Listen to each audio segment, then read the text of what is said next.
Hello, everyone. Before we start, I think it's a fun idea if you let me know where you're listening from. Thanks. Don't forget to like and subscribe. Let's get comfortable and begin. I can still remember the way she used to look at me. There was a softness in her eyes, a kind of warmth that told me everything was right between us. Our life together wasn't perfect, but it was solid, or so I thought.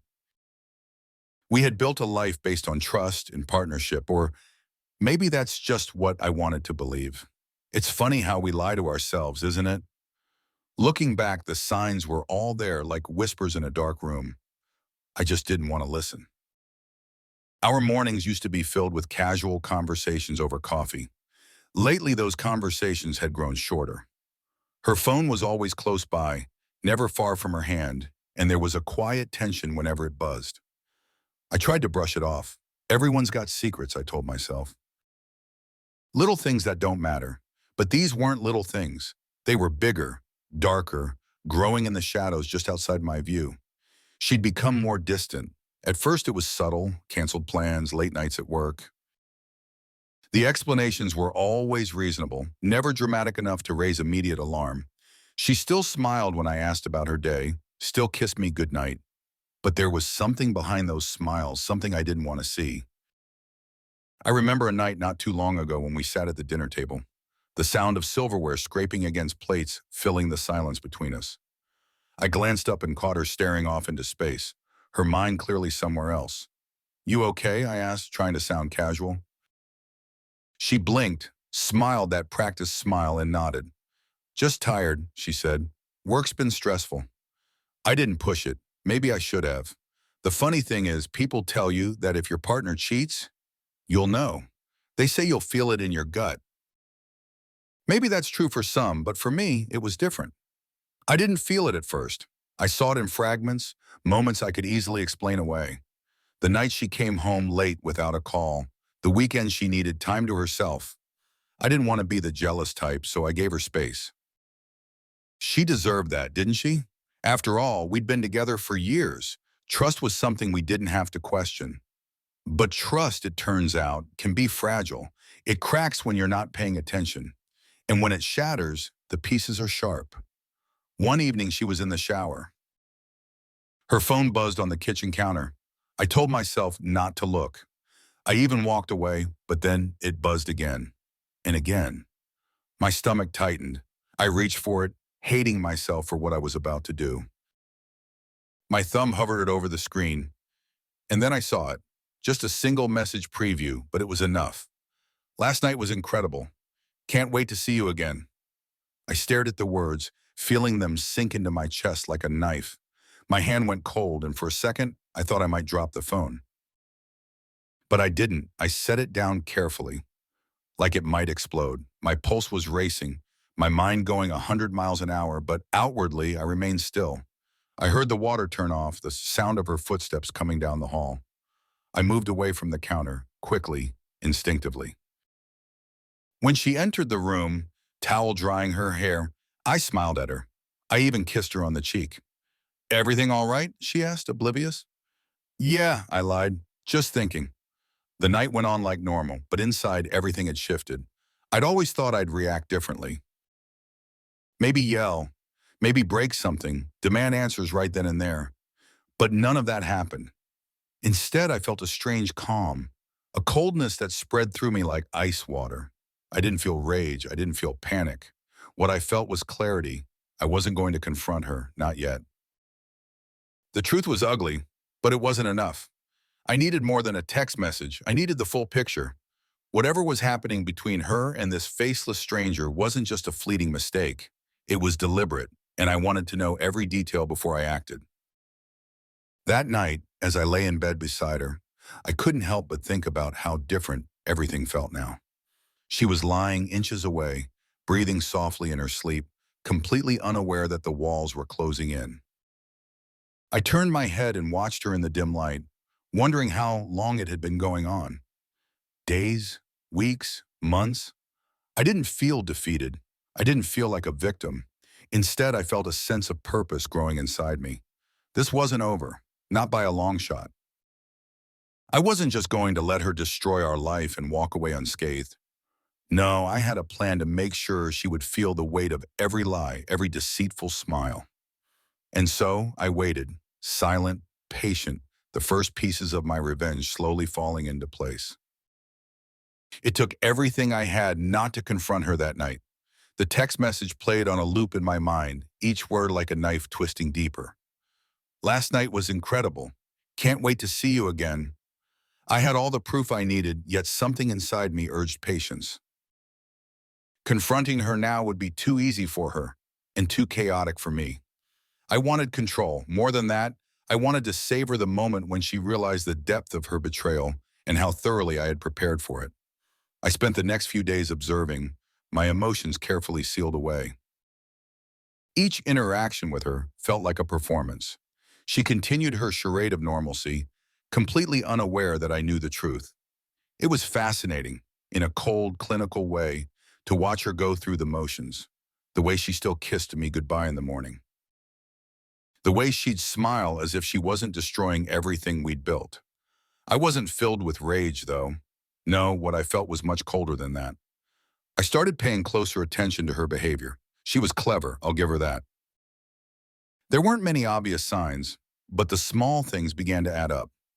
She was more protective of her phone than ever before, and there were new, subtle excuses about staying late at work or running errands that didn't quite align. I pretended not to notice, but I was watching every move she made. I knew the text was just the tip of the iceberg. I needed more than a message. I needed every detail: who he was, how long it had been going on, how deep this betrayal ran. So I started digging. The first step was simple. I cloned her phone. A small, discreet device, easily slipped into her bag when she wasn't looking, allowed me to monitor everything in real time: texts, emails, even GPS locations. It was surprisingly easy, and within hours I had access to her entire digital life. What I found was worse than I'd imagined.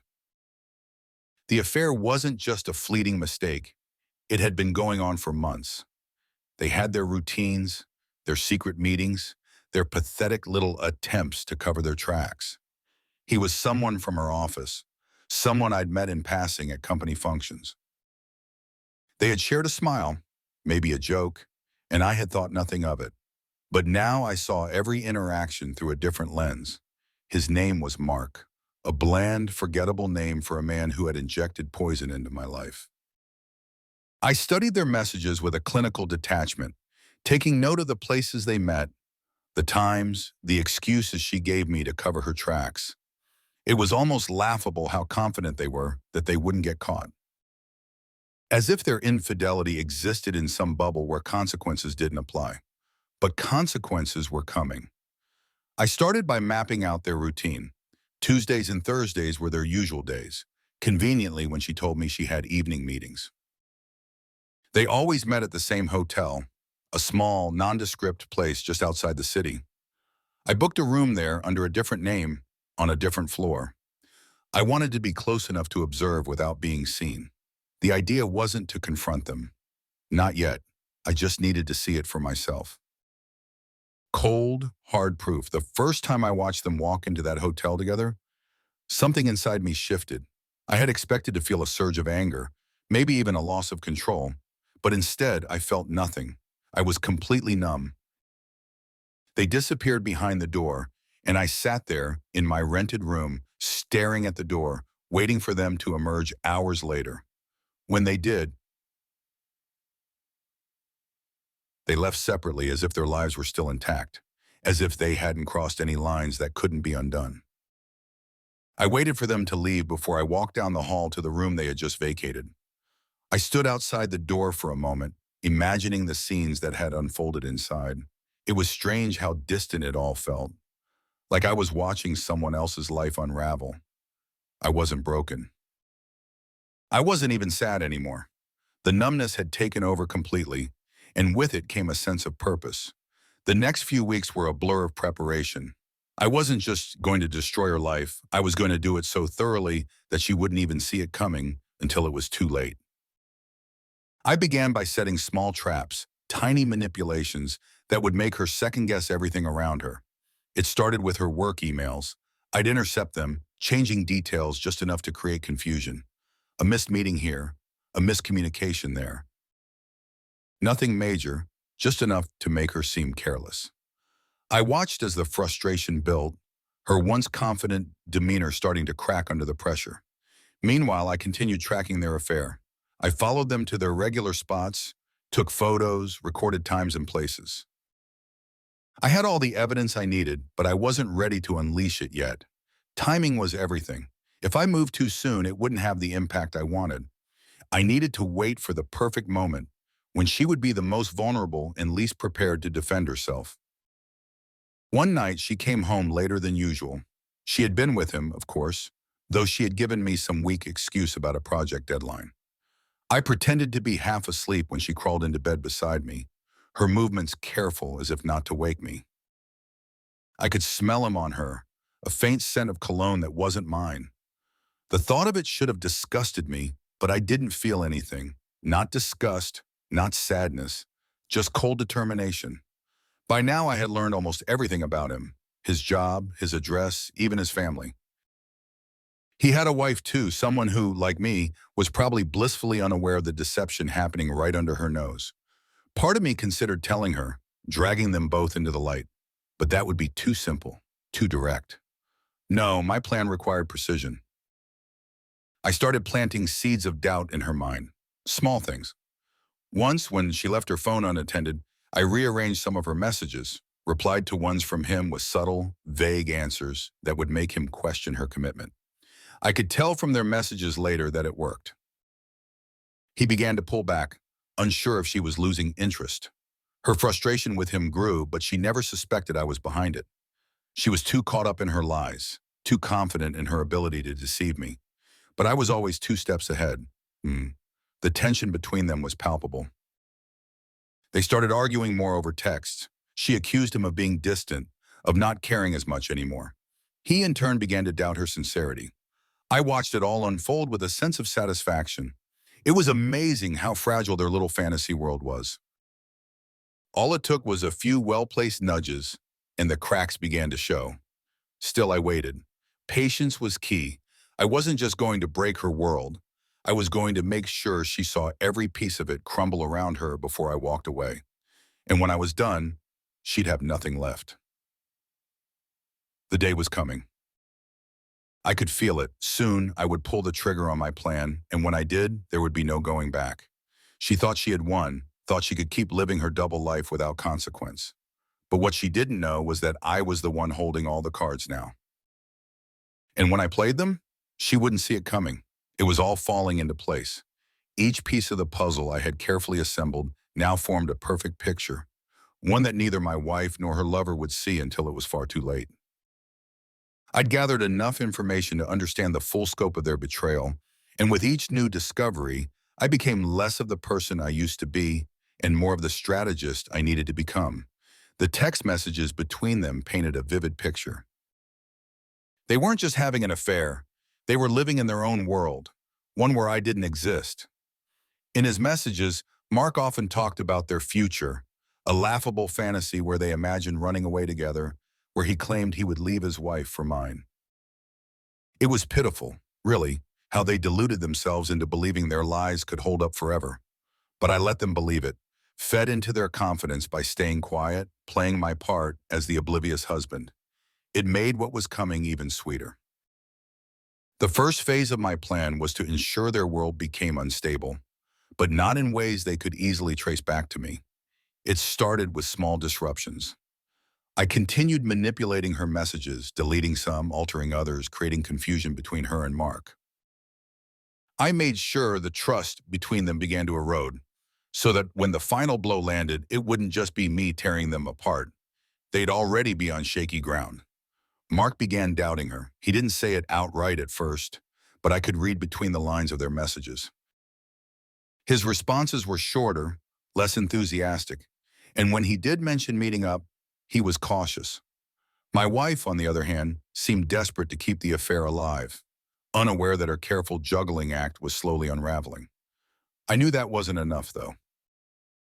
Their affair wasn't just emotional, it was woven into the fabric of their everyday lives, especially at work. That's where I had to hit them next. I'd already gained access to my wife's work email. It wasn't difficult, really. A simple keystroke logger did the trick, capturing everything she typed without her ever knowing. I went through her emails meticulously, finding anything that would give me leverage. There wasn't much at first, just mundane work conversations, but soon I found something more valuable, a string of emails between her and Mark that detailed their shared projects.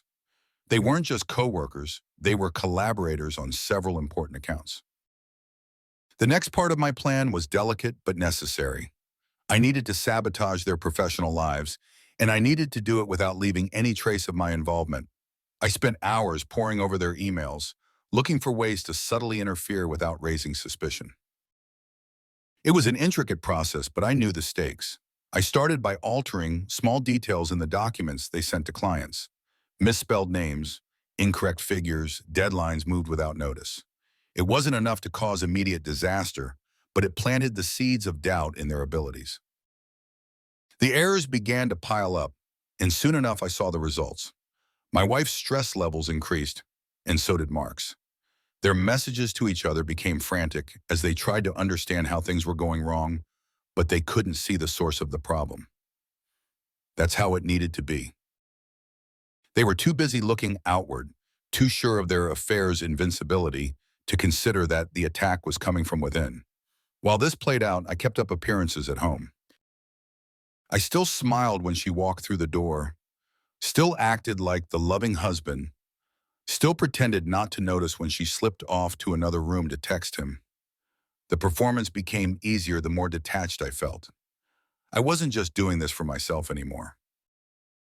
It had evolved into something more, a need to see just how thoroughly I could dismantle their lives. The next step was more personal. I needed to break her trust in him completely, and that meant playing a longer game. I started visiting the places they frequented together, watching from a distance. I became familiar with their routines, the restaurants they went to, the hotels they stayed at, and then I started leaving clues. Nothing obvious, just small things that would make them question each other. A forgotten earring left in his car, a perfume bottle in her bag that she hadn't bought. I even left one of his receipts in her office where she was bound to find it. Each time I did something, I made sure to stay invisible, making it look like they were becoming careless, sloppy. The paranoia between them grew, and I watched it all unfold with quiet satisfaction. It was around this time that I learned something about Mark that made everything even easier. He had debts, serious ones. He had been hiding them from his wife, from my wife, from everyone, using their affair as an escape from the mounting pressure of his financial ruin. It didn't take long to track down the details, and once I had them, I knew exactly how to push him over the edge. I sent an anonymous tip to his creditors using some of the information I'd uncovered through his emails. A subtle nudge here, a well-timed call there, and suddenly Mark's world was collapsing around him. His creditors were closing in, and he was panicking. His messages to my wife became more erratic. He was losing control, and it was only a matter of time before he made a mistake. My wife, meanwhile, was still clueless. She thought she could fix things, thought she could keep him from falling apart. But I knew better. She couldn't save him, not from what was coming. And the best part? She still had no idea I was the one pulling the strings. Then came the final phase of my plan, the public exposure. I wanted the humiliation to be complete for both of them. They had chosen to betray me in secret, so I would destroy them in the open. I waited for the right moment, biding my time until the perfect opportunity presented itself. That moment came during an office function, a company-wide event where both my wife and Mark would be in attendance. It was a celebration, a networking event with clients and colleagues alike. I knew the setting would magnify the impact of what I was about to do. I had spent weeks preparing the evidence, compiling everything I had, the texts, the emails, the hotel receipts, the photos. I had it all packaged neatly, ready to be unveiled at the perfect moment. But I wasn't going to be the one to reveal it. That would have been too easy, too predictable. No, I wanted it to look like they had done it to themselves. As the event unfolded, I made my way through the room, blending into the crowd. My wife was there, laughing, smiling, oblivious to the storm that was about to break. Mark was there too, looking every bit the successful businessman, though I could see the cracks in his facade. He was on edge, no doubt still reeling from the pressure of his financial troubles, but trying to keep it together for the sake of appearances. I waited until they were both distracted, talking to different groups of people. Then I made my move. I had arranged for the evidence to be delivered to every major client and colleague in the room. The emails were timed perfectly, hitting inboxes simultaneously with a single subject line: the truth about Mark and wife's name. The reaction was immediate. Phones started buzzing, heads turning, conversations cutting off mid-sentence as people read the messages. The room buzzed with the low murmur of shock, confusion, and then, finally, disgust. My wife noticed the shift in the atmosphere first, her smile faltering as she saw the looks people were giving her. Mark, too, sensed something was wrong, his face going pale as his phone buzzed in his pocket. I watched from across the room as it all fell apart. My wife pulled out her phone, her hands shaking as she read the email. I could see her eyes widen, her face draining of color. Mark was already trying to make his way toward her, but the damage was done. The evidence was out. Everyone knew. There was no hiding now. She looked up at me then, across the crowded room. Our eyes met, and in that moment, I saw the full weight of realization hit her. She knew. She knew I was behind it, that I had orchestrated everything, that I had been watching her, waiting for this moment. But there was nothing she could do. Not now. Not anymore. Mark tried to explain himself, but his words were lost in the noise. People were already backing away from him, whispering behind their hands. His reputation was ruined, his career over. The affair had been exposed, and with it, every shred of credibility he had left. As for my wife, she stood frozen, staring at the phone in her hand, as if it held the answers to how her life had just collapsed. But there were no answers. Just the cold, hard truth of what she had done and what I had done in return. I didn't stay long after that. There was no need. The plan had been executed perfectly, and the fallout was already in motion. I slipped out of the room, leaving them to deal with the wreckage of their lives. As I walked away, I felt no remorse, no regret, just a cold sense of satisfaction. I had done what needed to be done. I had taken control, and I had won. But as the adrenaline faded, I was left with a strange emptiness. I had destroyed them, just as I had planned. But what now? I had been so focused on my revenge that I hadn't thought about what came after. When the dust settled after the confrontation, I left the party quietly, slipping out unnoticed as my wife's world imploded behind me. I didn't need to stay to see the aftermath unfold in real time. The reactions of her colleagues, the whispering, the looks of shock and disgust, those were the final nails in her coffin. Everything I'd meticulously planned had played out exactly as I intended. The evidence, the exposure, the humiliation, it was all there for everyone to see. And yet, as I walked down the street, putting distance between myself and the scene of her downfall, I felt something unsettling brewing inside me. The satisfaction I had expected wasn't as potent as I had imagined. I had won, but the victory felt hollow. I was supposed to feel triumphant, justified in everything I had done. Instead, there was an unexpected heaviness in my chest, a gnawing emptiness that I hadn't accounted for. I returned to our house, the home we'd shared for so many years, now a hollow shell of what it once represented. Sitting alone in the quiet living room, I let the silence wrap around me. For the first time, I allowed myself to feel the full weight of everything that had happened, everything I had orchestrated. I had destroyed her, yes, but in doing so, I had also destroyed the version of myself that once believed in our life together. I wasn't that person anymore, and I knew I never would be again. The phone buzzed beside me, pulling me out of my thoughts. I glanced at the screen and saw her name. She was calling, no doubt desperate for answers, desperate to fix the unfixable. I didn't answer. I couldn't. There was nothing left to say. The plan had been set in motion, and there was no going back now. She would have to face the consequences on her own. The next few days passed in a blur.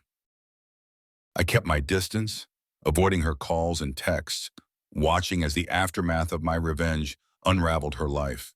She tried to salvage what she could, reaching out to colleagues, friends, anyone who might offer her some form of support or explanation. But the damage was done.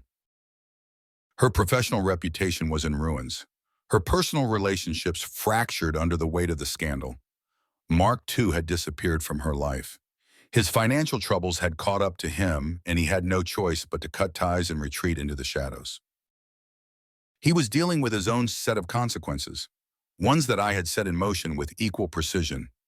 I thought watching her suffer would bring me some sense of closure, but instead it left me feeling more distant, more detached than ever. It left me. I had become so consumed by my desire for revenge that I hadn't anticipated what would come after. I had no plan for the emptiness that followed.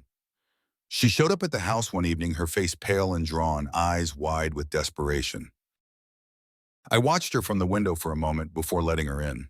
She stood in the entryway, unsure of what to say, her eyes searching mine for some trace of the man she had once known. But I wasn't that man anymore. The version of me she had betrayed was long gone, replaced by someone colder, more calculating. "I know you did this," she said quietly, her voice trembling. "I know it was you." I didn't respond. There was no point in denying it. We both knew the truth. Her hands shook as she tried to piece together her thoughts. "Wait," she asked, as if the answer wasn't already obvious. "You destroyed everything," I said, my voice calm, almost detached. "You left me no choice." She stared at me, tears welling in her eyes, but I felt nothing. I had spent so much time preparing for this moment, so much time plotting her downfall, that the sight of her breaking down in front of me didn't stir any of the emotions I had once expected. There was no satisfaction in watching her fall apart, no sense of victory. It was just empty. She collapsed onto the couch, her hands covering her face as she sobbed. "I'm sorry," she whispered, her voice broken. "I'm so sorry. I didn't mean for any of this to happen." I almost laughed at the absurdity of it all. Didn't mean for any of it to happen? The bias, the deceit, the betrayal, it had all been intentional. She had made her choices just as I had made mine. There was no undoing what had been done. "What did you think would happen?" I asked, my voice cutting through her sobs like a knife. "That you could live a double life forever? That I wouldn't find out?" She looked up at me, her eyes red and swollen. "I never wanted to hurt you," she said, her voice barely above a whisper.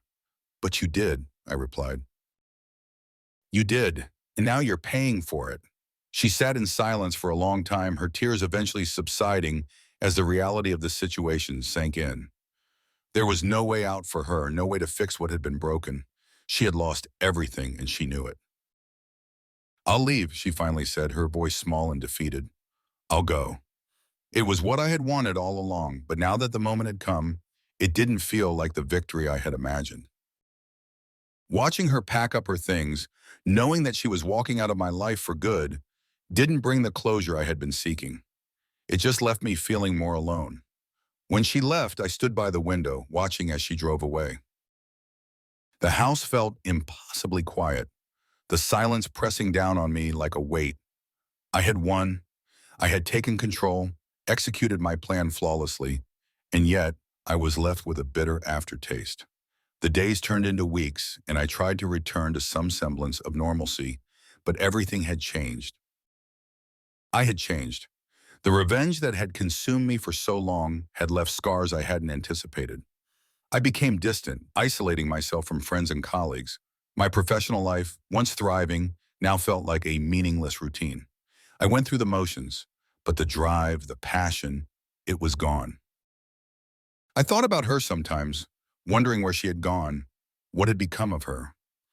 It was strange to think that we had once shared a life, that we had once been partners. Now she was just another casualty of my calculated destruction. But the truth was, I had destroyed more than just her. I had destroyed us, the version of myself that had once believed in trust, in loyalty. The cold, calculating person I had become was someone I no longer recognized. One night, as I sat alone in the quiet of the house, the weight of everything finally hit me. The emptiness I had been trying to ignore, the sense of loss that had been gnawing at me for weeks. It all came crashing down at once. I had thought that revenge would bring me peace, but it hadn't. It had only left me more broken than before. I poured myself a drink, staring at the glass as the liquid swirled inside. The silence of the house was deafening, the emptiness almost suffocating. I had won, but at what cost? I had lost more than I had ever anticipated. In my pursuit of revenge, I had become someone I didn't recognize, someone I didn't even like. The phone buzzed again, but this time it wasn't her. It was a message from a friend, someone I hadn't spoken to in weeks. They were asking how I was, if I wanted to meet up. I stared at the message for a long time before responding. I had isolated myself for so long, wrapped up in my own world of betrayal and revenge, that I had forgotten what life outside of it looked like. Maybe it was time to start moving forward. Maybe it was time to let go of the anger, the bitterness, the need for control.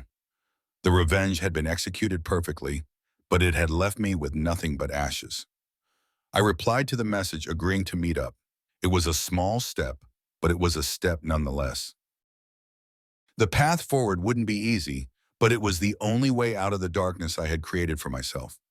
As I sat there, staring out into the night, I couldn't help but wonder, had it been worth it? Had the destruction of her life, the carefully calculated revenge, really brought me the closure I had sought, or had it only left me more lost than before? The truth, I realized, was somewhere in between. I had taken control of the situation, asserted my own agency in the face of betrayal, but in doing so I had also lost a part of myself. The person I had become wasn't the person I wanted to be. And so, as the night stretched on, I made a decision. It was time to rebuild, not just my life, but myself. The revenge was over, the plan complete, but the story didn't end there. There was still more to be written, more to be lived. I had destroyed the past, but the future was still unwritten. It was time to start over. The night of the party felt like the climax of a storm that had been brewing for months, one I had meticulously guided into place. When I revealed the affair to our closest friends and colleagues, I didn't flinch. The chaos that followed, busted on the horrified looks, the whispered accusations, the collapse of my wife's carefully curated image, unfolded exactly as I had planned. She and Mark were left standing in the center of the storm, exposed for the liars they were, their reputations shattered beyond repair. I stood back and watched it all fall apart. But when I walked away that night, leaving my wife behind in her crumbling world, a question began to gnaw at me. What next? I had spent so long focusing on my revenge, controlling every piece of the puzzle, that I hadn't considered the aftermath. What was left for me when she was destroyed? I had won, but the victory felt hollow. I returned to the house alone that night, the quiet amplifying the sense of finality. The house felt like a museum now, full of memories that were no longer mine. Each room, each piece of furniture, reminded me of the life we had built together, and of how easily it had all been tainted by her betrayal. The bed we used to share felt foreign now, an artifact of a life that no longer existed. The next morning I expected to feel relief, a sense of closure. But instead I woke up with a strange emptiness. The weight of everything I had done, all the carefully calculated steps I had taken to unravel her life, pressed down on me. I went about my day doing my best to ignore the void gnawing at me, but the satisfaction I thought would come never arrived. I watched from a distance as the consequences of my actions rippled through her life. Mark's career imploded first. He was quickly let go from his company, his personal and professional life in shambles. His wife had found out about the affair after the public exposure, and she wasted no time filing for divorce. He was ruined. It had all played out exactly as I'd planned, and yet I couldn't shake the feeling of detachment. There was no thrill in watching his downfall. It was simply inevitable. My wife, meanwhile, scrambled to salvage what she could. She tried to repair her professional relationships, tried to explain away the affair as a mistake, a lapse in judgment. But people don't forget something like that. Her reputation was stained, and in our social circles, she was a pariah. She was forced to leave her job shortly after, though I'm sure she framed it as a personal decision. It didn't matter. The life she had built, the life we had shared, was irreparably broken. She reached out to me several times through texts and calls, leaving messages full of apologies, begging for a chance to explain, but I didn't respond. What was there to say? I had nothing left to offer her, and I didn't need to hear any more lies. She tried once to come to the house, standing on the doorstep, knocking softly as if she didn't want to intrude on a life she no longer had a place in. I watched her from the window, her face pale, eyes hollow. She looked like a ghost, an echo of the woman I once loved. After a few minutes, she left, and I knew she wouldn't come back.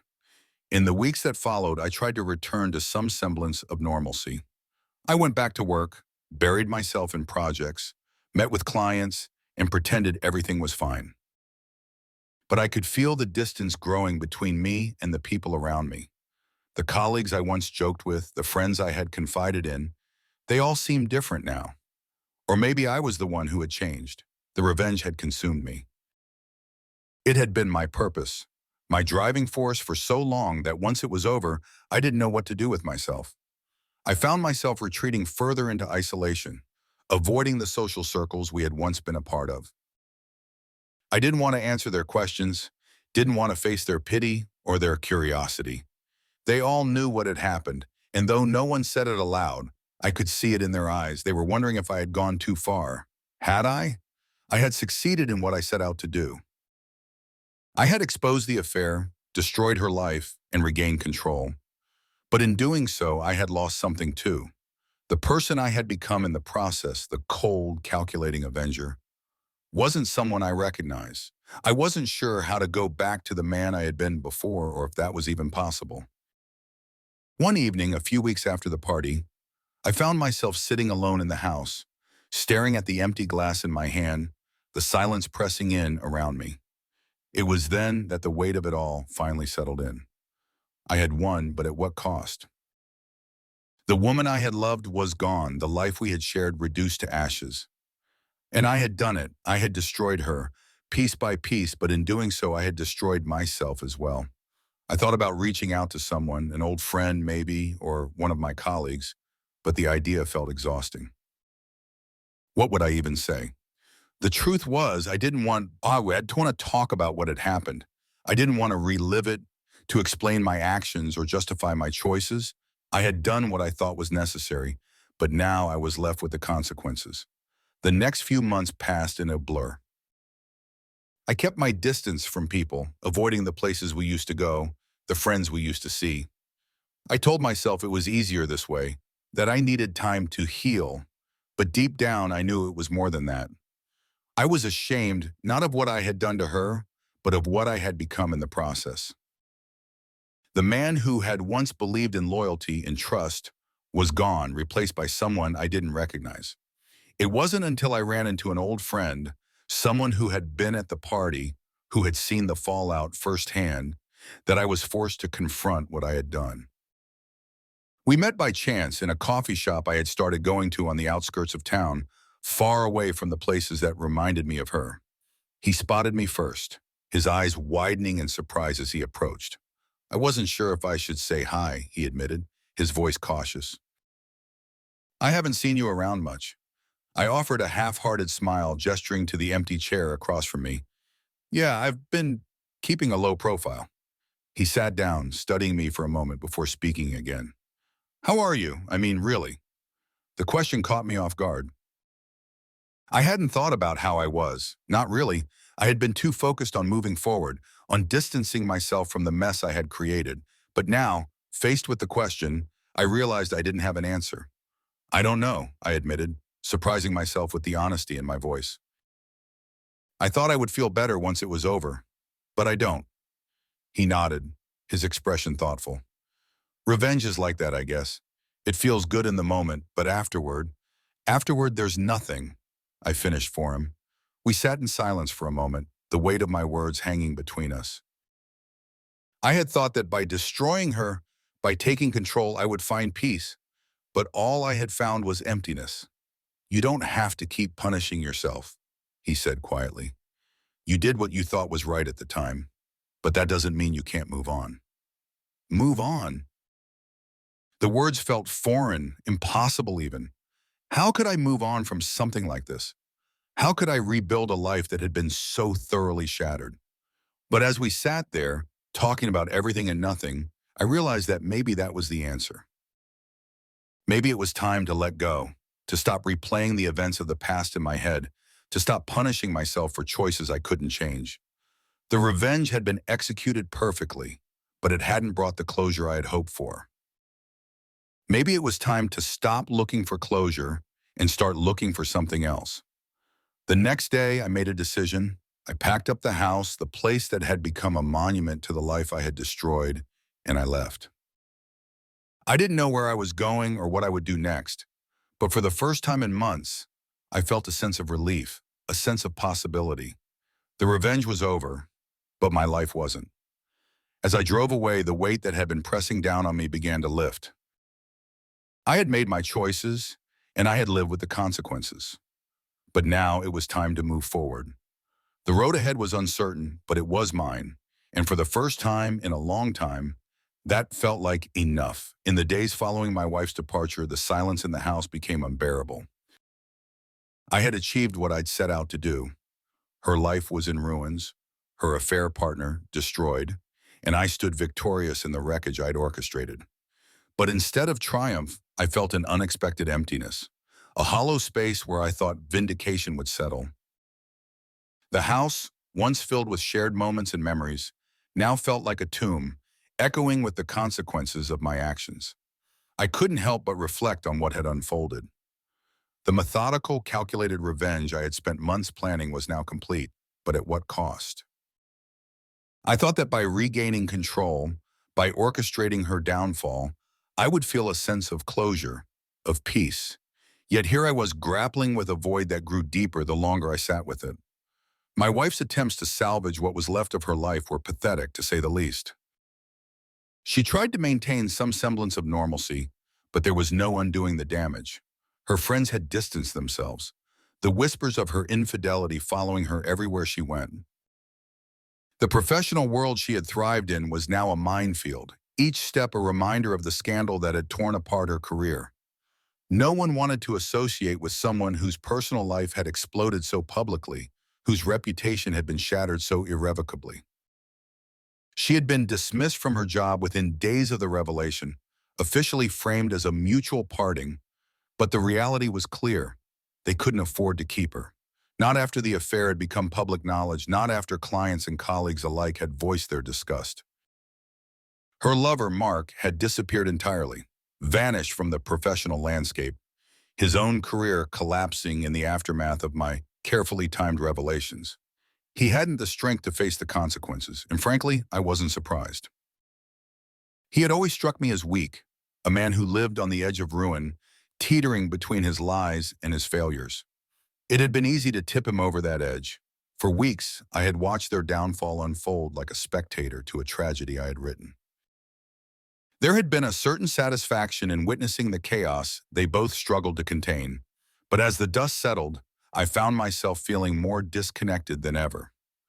My role as the Avenger had been fulfilled, but now that the revenge was over, I didn't know what was left for me.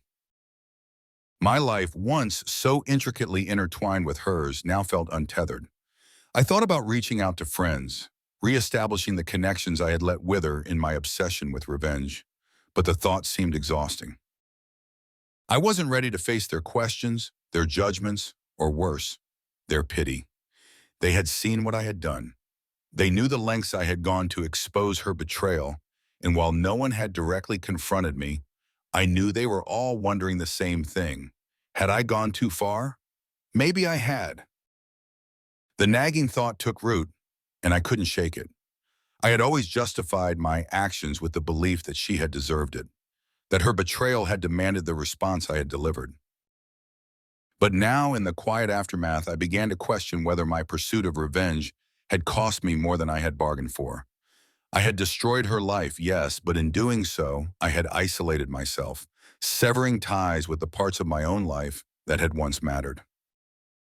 I tried to lose myself in work, diving into projects, attending meetings, and maintaining the facade of a man who had it all together. But my colleagues could sense the change. I was more distant, more detached than I had been before. The easy camaraderie we had once shared was gone, replaced by strained, awkward interactions. They didn't know what to say to me, and I didn't know how to bridge the gap that had formed between us. The few friends I did see danced around the subject, tiptoeing carefully as if afraid to say the wrong thing. They knew what had happened, of course, but no one dared bring it up. I appreciated their caution, but it only reinforced the sense that I had become untouchable, someone to be handled with care. One evening, I found myself at a dinner party, surrounded by faces I recognized but no longer felt connected to. The conversation swirled around me, talk of careers, relationships, mundane details of everyday life, but it all felt so far away, so inconsequential. I realized with a startling sense of clarity that I no longer belonged in these spaces. I had become something else, something darker, more isolated. The person I had been before, the man who had once thrived in these social circles, was gone. I left early, making some excuse about work, but the truth was I couldn't bear to sit there any longer, pretending that everything was fine. The drive home felt like a blur, the city lights flashing by as I navigated the empty streets. When I arrived, the house greeted me with its usual silence, but this time it felt suffocating. I stood in the entryway for a long time, staring at the darkened rooms, wondering how it had come to this. The revenge had been perfect, executed flawlessly, but in the process I had lost something vital, something I wasn't sure I could ever get back. It was during one of these quiet nights, as I sat alone in the living room, that my phone buzzed, a text message from an unknown number. I hesitated before opening it, a strange sense of foreboding settling over me.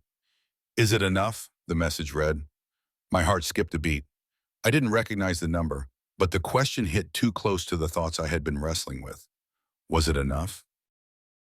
Had the destruction of her life, of Mark's life, brought me the closure I had sought? I didn't respond. Instead, I deleted the message and tossed the phone aside, telling myself it was probably a mistake. But the question lingered in my mind, refusing to let go. Days passed, and I found myself thinking more and more about what had happened. I tried to rationalize it, to tell myself that I had done what was necessary, that my actions had been justified. But the gnawing sense of dissatisfaction persisted. I had achieved everything I had set out to do, yet I was left with nothing but this overwhelming emptiness. I began to wonder if I had underestimated the emotional toll of my revenge. In destroying her life, I had severed something within myself, something that had once connected me to the world around me. I had become so focused on retribution, on controlling the narrative, that I hadn't considered what would happen once the dust settled. And now, with nothing left to fight for, I was adrift. One night, as I sat in the stillness of the house, I allowed myself to consider the possibility that I had made a mistake. Not in exposing the affair, no, that had been necessary, but in the way I had gone about it. I had taken everything from her, from Mark, but in doing so, I had also taken everything from myself. The satisfaction I had expected was nowhere to be found, replaced by a sense of loss I hadn't anticipated.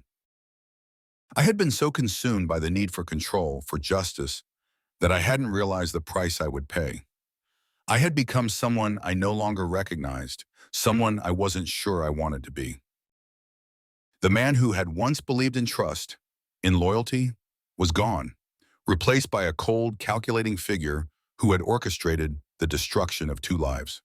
But what about my own life? What was left for me now? I sat with these thoughts for a long time, the weight of my actions pressing down on me.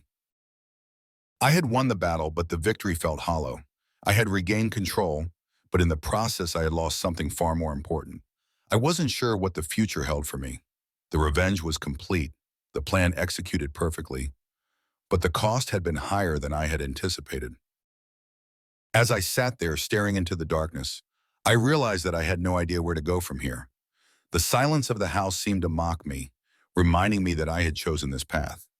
I'd taken control, but now I was left with the consequences of my own choices. And in the end, I wasn't sure if it had been worth it. It's been months since I set everything in motion. Months since I made the choice to dismantle her life. And now here I am, sitting alone in the stillness, contemplating what remains. I have achieved my goal. I wanted revenge, and I got it. Every piece of her carefully constructed life destroyed by my hand. But the hollow victory I've been left with lingers, leaving me to wonder, was it worth it? I can't deny the satisfaction I felt in the beginning. Watching her face crumble as I exposed her affair, seeing the panic in Mark's eyes as his own life unraveled, those moments were what I had craved. I had envisioned them again and again, meticulously planning how to bring everything crashing down, and it all played out just as I had hoped. For a while, that was enough. I felt in control, powerful even, as though reclaiming what had been taken from me by their betrayal. But now, as I sit in the quiet aftermath, I'm confronted by the emptiness that has followed. My life, which had once been so intricately tied to hers, is now defined by a sense of detachment. I've distanced myself from the world I used to know, and in doing so, I've distanced myself from who I used to be. The friends we shared, the places we frequented, the routines we once had, they all feel like distant memories, relics of a time before everything fell apart. I catch glimpses of her life now from a distance. She's trying to pick up the pieces, but it's clear she won't recover easily, if at all. Her career is over, her social standing in tatters, and she's left alone to face the consequences of her actions. Mark's disappearance didn't help either. He left her to fend for herself when the fallout became too much for him to handle, and she's been floundering ever since. Part of me feels vindicated by this, but another part, one I haven't allowed myself to fully acknowledge, feels something else. It's not guilt, but maybe a hint of sorrow. After all, I did love her once. That's what's been bothering me, I think. The part of me that still remembers who I was before this all began.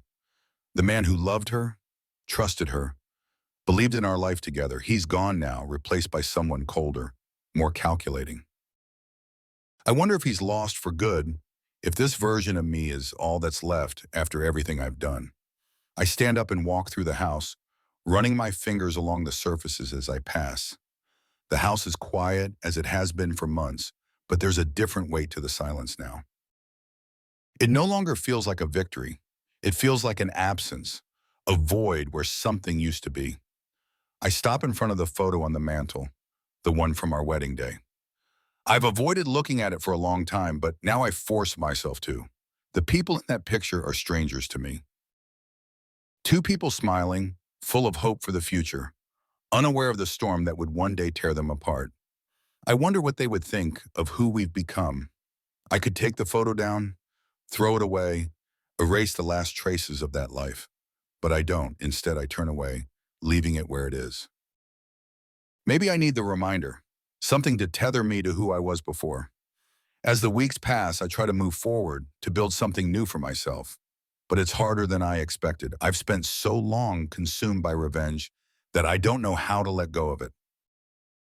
My mind still drifts back to her, to the aftermath of what I've done, and I wonder if she thinks about me the way I think about her.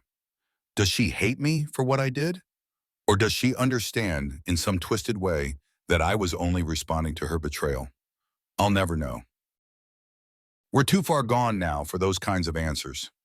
One evening, I'm sitting on the back porch, staring out at the yard as the sun sets. The phone buzzes beside me, but I don't reach for it. I've distanced myself from everyone lately, too consumed by my own thoughts to engage with the world. But after a while, I pick it up and check the message. It's from an old friend, someone I haven't spoken to in months. He's asking if I want to grab a drink to catch up. For a moment, I hesitate, unsure if I'm ready to face the world again. But then I realize that maybe this is what I need. Maybe it's time to start reclaiming the parts of my life that still matter. I reply, agreeing to meet him. It's a small step, but it feels significant. As I put the phone down, I realize that I'm not just trying to reconnect with my friend. I'm trying to reconnect with myself, with the person I used to be before betrayal and revenge consumed me. Maybe he's still in there somewhere, buried beneath the cold exterior I've built.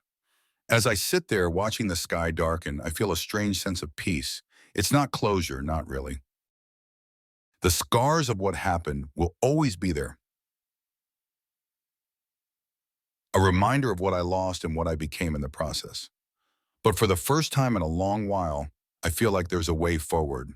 It won't be easy, and I don't know if I'll ever fully escape the shadows of what I've done, but I'm willing to try.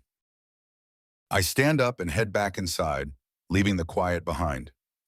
There's a future waiting for me, and for the first time, I'm ready to face it. Whatever comes next, I'll face it on my own terms, without the weight of the past holding me down. As I close the door behind me, I take one last look at the house, at the remnants of the life I've left behind, and then I let it go.